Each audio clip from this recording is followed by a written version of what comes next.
মহাপ্রভু জগন্নাথ দেবের জয়। জয় মহাপ্রভু জগন্নাথ দেবের জয়। জয় মহাপ্রভু জগন্নাথ দেবের জয়। হ্যালো বন্ধুরা, কেমন আছো? আশা করি ভালো আছো। আমিও ভালো আছি।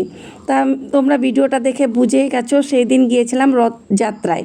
তা গিয়ে যখন বাসে উঠলাম, গিয়েছিলাম কোচবিহারের মেলাতে।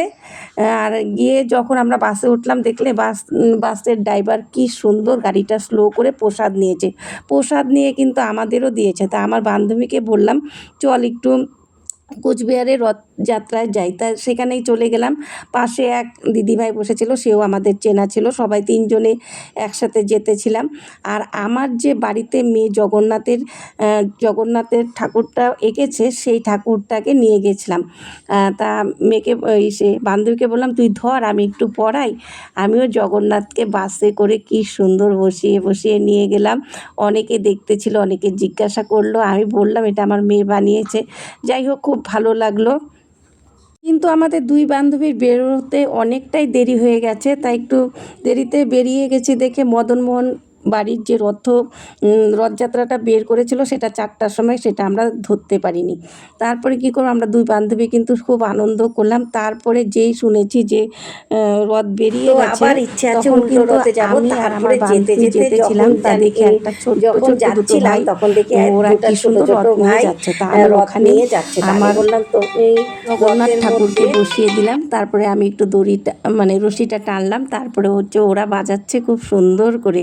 খুব ভালো লাগলো এত ছোট ছোট বাচ্চাদের সাথে। আমারও রথের টানা হয়ে গেল।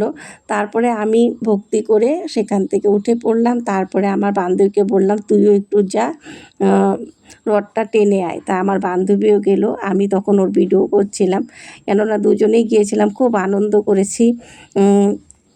তো ইচ্ছে আছে উল্টো রথে একটু তাড়াতাড়ি বাড়ির থেকে বের হওয়ার।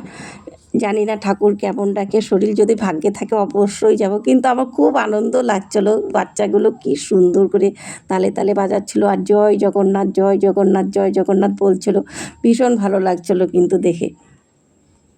আমার বান্ধবীও ভীষণ খুশি হয়েছে। কিন্তু আমরা কিন্তু গাড়িতে বসেও কিন্তু রথের দড়িটা টেনেছি।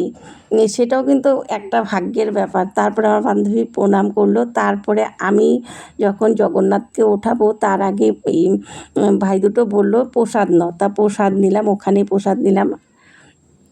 তারপরে আমি জগন্নাথকে তুলে নিয়ে একদম চলে গিয়েছিলাম মদনমোহন বাড়িতে। যাই হোক, ওদের সাথে একটু কথা বললাম, ভীষণ ভালো লাগলো। তারপরে গিয়েছিলাম মদনমোহন বাড়িতে। সেখানে গিয়ে আমি জগন্নাথের সাথে একটু আনন্দ করলাম। সবাই ভালো থাকো, সুস্থ থাকো, একে অপরের পাশে থাকো। দেখা হচ্ছে অন্য